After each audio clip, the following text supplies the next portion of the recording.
Niteka n'umunezero ntangere vyo gusubira kubana namwe banywanyi bacu muriko murabana natwe makuru n'ibiganiro vya misi yose tubandanya gushikiriza kuri no mbonesha kure yacu ari nayo yanyu Muhuza TV. Uyu n'umwanya tugiye kubagezako amakuru biriko biravugwa bigezweko muri kano kanya. N'amakuru tugiye kugaruka ku vyori kuba kw'igenekerezo ya mbere Rusama uyu mwaka w'ibihumbi 2023 ubwo mu gihugu hose bariko bizihiza ibirori vy'umunsi mpuzamakungu wahariwe abakozi. Kuri iyi genekerezo ya mbere hari kuba ikintu giteye ubwoba cane, vyari kuba biri hagati y'abagabo batatu, Perezida Evariste Ndayishimiye, Alain Guillaume Bunyoni ndetse na Colonel Desire Uwamahoro. Umugambi wo kwica Perezida Ndayishimiye bamurashe wari wamaze kunozwa nabo ku ruhande rwa Alain Guillaume Bunyoni. Mbere yuko tubabwira iyi nkuru, reka dusubire inyuma gato y'ivyaha Alain Guillaume Bunyoni yagirizwa. Alain Guillaume Bunyoni yagirizwa ivyaha bitanu. Muri ivyo vyaha ica mbere yagirizwa harimwo guhungabanya umutekano w'igihugu, guhungabanya ubutunzi bw'igihugu, kwiha inyungu atari kuriwe, gutunga ibigwanisho atabiri kuriwe ndetse no gutuka umukuru w'igihugu. Ngaha tugiye kuraba ku vyaha bibiri harimo icaha ca mbere cyo guhungabanya umutekano w'igihugu ndetse n'icaha ca kane cyo gutunga ibigwanisho atabire kuriwe. Kwigenekerezo ya mbere Rusama vyari vyapanzwe ko Colonel Desire Uwamahoro yari kurasa Perezida Evariste Ndayishimiye ubwo yari kuba ariko arashikiriza ijambo abenegihugu nyene mu birori vyo kwizihiza umunsi mpuzamakungu wahariwe abakozi n'akazi. Alain Guillaume Bunyoni akurwa mu mabanga yarakoze vyinshi, yagumye mu gacerere ntiyigeze avuga ikintu na kimwe. Benshi mu begereye Bunyoni bavuga ko yaba telefona avuga ingene ababajwe nuko Perezida Evariste Ndayishimiye amufata. Baragwananye ku rugamba, baranyuranye muri vyinshi, ariko ngo raba ivyo Perezida Evariste Ndayishimiye ariko amwishura. Haravuzwe ivy'ikiroberi ca Alain Guillaume Bunyoni. Hari amakuru twabagejeje ko y'inkoho ibihumbi 40 vyari vyaguzwe igihe Alain Guillaume Bunyoni yari umushikiranganje afise mu minwe ivy'umutekano mu gihugu c'u Burundi, ariko izo ntizashirwa mu bubiko bwa leta ahubwo azoherereza abo baroberi biwe mwibanga. Mu gusaka iwe umutahe washizwe ahabona n'umushikirizamanza kizigenzo wa Republika Sylvestre Nyandwi wavuga ko bagiye gusaka ibifovya vy'amafaranga ndetse n'ibigwanisho vyoba vyinyegeje mu nzu kwa Alain Guillaume Bunyoni. Ari nayo mpamvu umwenjeneri yarajejwe inyubako za Alain Guillaume Bunyoni Kome Niyonsaba yafashwe nawe kuri ubu akaba apfunzwe. Benshi mu begereye Bunyoni barafashwe, abandi bariko barasakwa. Hari amakuru twabagajeje koko n'umunyamabanga mukuru w'umugambwe uri ku butegetsi CNDD FDD bashitse iwe mu rugo nawe bakarusaka baraba ko atabigwanisho vyoba vyinyegejeyo.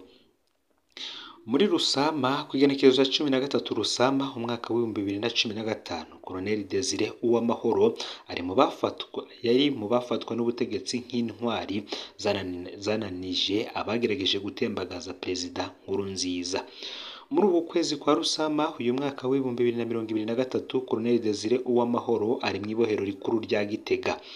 Bwa butegetsi nyene bumwagiriza ko aherutse guhakwa gutembagaza ubutegetsi yifatanije na General Alain Guillaume Bunyoni. Nkuko nababwiye hari amakuru y'ibanga ahanwa mu begereye Perezida Ndayishimiye avuga ko Colonel Desire Uwamahoro yari kurasa Perezida Evariste Ndayishimiye kwigenekerezo ya mbere Rusama uyu mwaka w'ibihumbi 2023 Bunyoni agaca afata ibintu mu minwe nk'uje gusubiza ibintu mu buryo. Ni nayo mpamvu kuri iri genekerezo kuba biravye neza ingene umukuru w'igihugu yari yambaye jire bale canke se benshi bita antibare munsi y'ishati yari yambaye mu gihe ariko ashikiriza ijambo. Muvyihweje neza murumviriza ko uyu mugambi wari umugambi wateguwe kuva kera.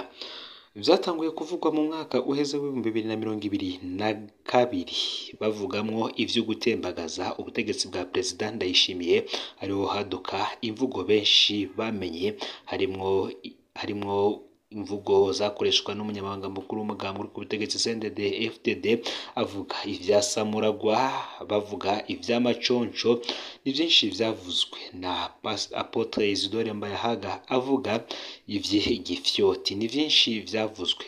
Rero uwo mugambi wo kwica Perezida Ndayishimiye wari gushirwa mu ngiro kw'igenekerezo ya mbere Rusama, kuko ariho bari kuba bamubona neza.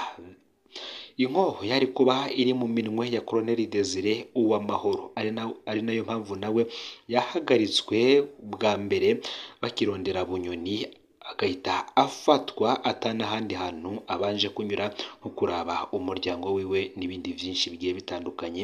Mbere binavugwa ko ari we yoba yaravuniye Bunyoni akagohe ko agiye gusakwa iwe muhira, Bunyoni acaratana we arahunga. Tubibutse ko kandi muri iyi ndwi turimo gusoza, Perezida Evariste Ndayishimiye yakoranije inama nabo mu nzego z'umutekano. Ni inama yarimwo abakora mu gisata c'ubutungane bahagarariye abandi, abaserukira abandi mu nzego z'umutekano, ndetse n'ababura amatari b'intara zose ngaha mu gihugu c'u Burundi, barabira hamwe ingene umutekano w'igihugu wifashe. Kuri ubu abasirikare b'igihugu baryamye magaba. Prime Niyongabo igisirikare yagishize ku murongo, umutekano ni wose, ahantu hose ntiworaba. Mu gisagara ca Bujumbura biravugwa ko hoba hariyo inderetsi abariko barondera amakuru aho yoba avuye hose kucoza guhungabanya umutekano w'igisagara ndetse n'umutekano w'abanyagihugu, cane cane kuri uyo mugambi mubisha wo gutwara ubuzima bwa Perezida Evariste Ndayishimiye. Mwiyumvire rero ukuntu operasiyo yose yagenze. Colonel Desire Uwamahoro niwe yari kurasa Perezida Ndayishimiye kw'igerekezo ya mbere Rusama, Bunyoni agaca afata ibintu mu minwe nk'uje gusubiza ibintu mu buryo. Akaba ari nayo mpamvu Evariste Ndayishimiye yamenye ayo makuru nawe akagenda yambaye antibare mu birori vyo kwingina umunsi mpuzamakungu wahariwe abakozi mw'isi yose. Bisigura ko ari operasiyo yari yarateguwe kuva kera Bunyoni agikurwa mu mabanga. Bigaragara ko nawe aticaye, yariko anoza umugambi we wo gutembagaza ubutegetsi ngo nawe ace arongora igihugu. Mu yandi makuru kandi tugiye kubashikiriza nuko muri BBN imenyesha ko imbono y'umwaka w'ibihumbi 2040, umwaka w'ibihumbi 2060 izoshika Uburundi bwaramaze kwisuganya mu bijanye n'ubuziranenge. Mu gihe kuva ku magenekerezo ya 10 gushika ku igenekerezo ya 11 Rusama uyu mwaka w'ibihumbi 2023, abakozi b'ikigo BBN bari mwisekeza ryo kwegeranya amacupa yakoreshejwe aho yegeranirizwa akogerezwa imbere y'uko ajanwa gutekerwamwo ibidandazwa, baca badandariza mu masoko kwegeranya ibidandazwa bitekewe muri ayo macupa. Profeseri Severin Ndayikengera arongoye ico kigo amenyesha ko inyuma yo gutuza abegeranya ndetse n'abakoresha amacupa yakoreshejwe kugira ngo bayatekeremwo ibindi bidandazwa, BBN izoca ituza abanikira imiceri canke ibigori ku mabarabara. Ikindi ngo BBN ishaka ko n'abarya abantu bavomera irengarenga bakoresheje amazi yo mu makanivo nabo nyene botuzwa, ngo nico kimwe n'abarya abana bagenda banena ku makamyo. Sindayikingira amenyesha ko bagiye gukorana n'igipolisi kugira ngo bababuze kugendera kuri zirya kamyo. Arabandanya ati tuzosuzuma n'abarya abantu badandaza amakara arimwo incenga canke ivu, abapakira ibitungwa nabo nyene tugiye kubahagurukira kugira ngo turabe ko imbono y'umwaka w'ibihumbi 2040, umwaka w'ibihumbi 2060 yoshika twamaze kwisuganya mu bijanye n'ubuziranenge. Twamenyesha ko aho abakozi ba BBN baciye muri iryo sekeza nko kw'isoko ya Kotebu bashoboye gufata umuvinyu w'ibitoke uri mu macupa yakoreshejwe hamwe n'izindi nzoga zababa amacupa 150. Profeseri Severus Ndayikengera amenyesha ko bazoca baraba amahinguriro zavuyemwo hama baheze baryake uruhusha rutangwa n'ico kigo. Ikindi kandi ngo nuko ibidandazwa bafashe biri mu macupa yakoreshejwe bizoca bijanwa gusamburirwa mu kibanza kiri i Bugarama kuko ibidandazwa mwene ivyo bitujuje ubuziranenge bibangamira amagara y'abantu. Nawe ukengurukire rero tubanye muri ano makuru aragezwe ko muri kano kanya, ico nkwibutsa ufyonde sabone canke subscribe kuri hoteli wafyonda ko kugira ngo utoja ucikanwa n'amakuru n'ibiganiro tubandanya gushikiriza kuri no mbonesha kure uri mu bambere. Sangiza kandi no makuru bagenzawe aho babaherereye hose kugira ngo nabo batoja bacikanwa nayo ariko biravugwa agezwe ko ngaha mu gihugu cy'u Burundi, hanze y'imbizi y'igihugu cy'u Burundi ndetse no mu makungu ya kure. No Muhuza TV, Imana ibahezagire.